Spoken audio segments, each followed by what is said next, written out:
What if I tell you without Jawaharlal Nehru, we would have never got Goa back to India? You won't believe this, right? But yes, it's true. Today I will tell you all the facts related to the liberation of Goa and Nehru's role in keeping Goa in India against the might of United States, Portugal and their allies in NATO. Today all Indians love the beaches of Goa and its beauty. But Goa was technically never a part of India for around 450 years before its independence from Portugal. Alfonso de Albuquerque invaded Goa in 1510 CE and this started the Portuguese rule on Goa. Even Mughals came to India much later than the Portuguese and they never ruled Goa. Since then, Goa is completely under Portuguese rule uninterrupted until 1962. On 15th August 1947, India became free and Jawaharlal Nehru became the first Prime Minister of India. Since India's independence, the pressure was mounting to free Pondicherry and Goa from French and Portuguese rule.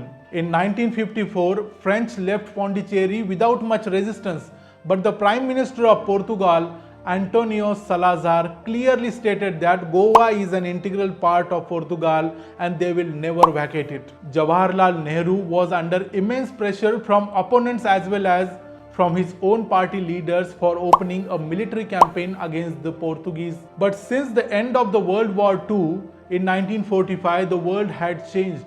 The world was divided into two poles. The first was of the countries that remained with United States and they formed an organization.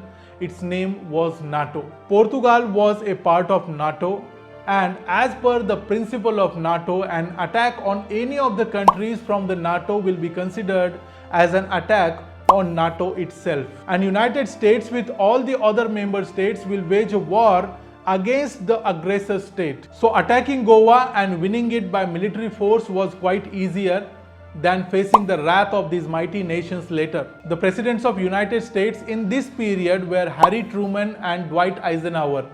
They both were from the World War II and so they had very strong opinions about the war.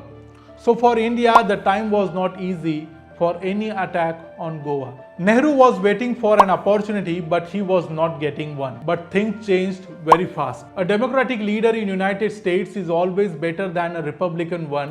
In 1961, John F. Kennedy became a new president of United States. And Nehru was a friend of Kennedy even before he became the president. Kennedy was also sympathetic towards India. Finally, someone in United States was with India. In November 1961, Jawaharlal Nehru visited United States of America and met John F. Kennedy.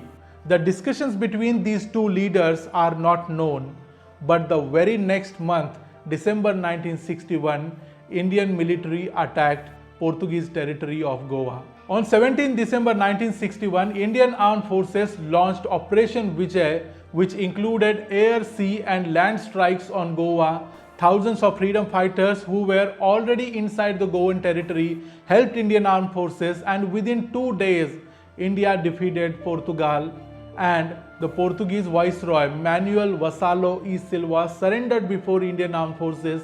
Goa was finally taken by India by military action. But the battle was not yet over. There was a quick reaction from many countries against India.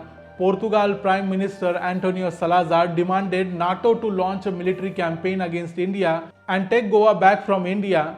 United States of America, England, Australia, many developed countries criticized India for its attack on so-called Portuguese territories. But nobody knows for what reason United States under the leadership of John F. Kennedy refused to launch an attack on India, and for that reason NATO stayed out of this campaign. And for this very reason Kennedy was heavily criticized by Republicans and many other member countries of NATO. The chances of war against NATO were gone, but still Goa was not completely a part of India because Portugal took the matter to the United Nations Security Council. The UNSC resolution demanded Government of India to withdraw its forces immediately to the positions prevailing before 17 December 1961.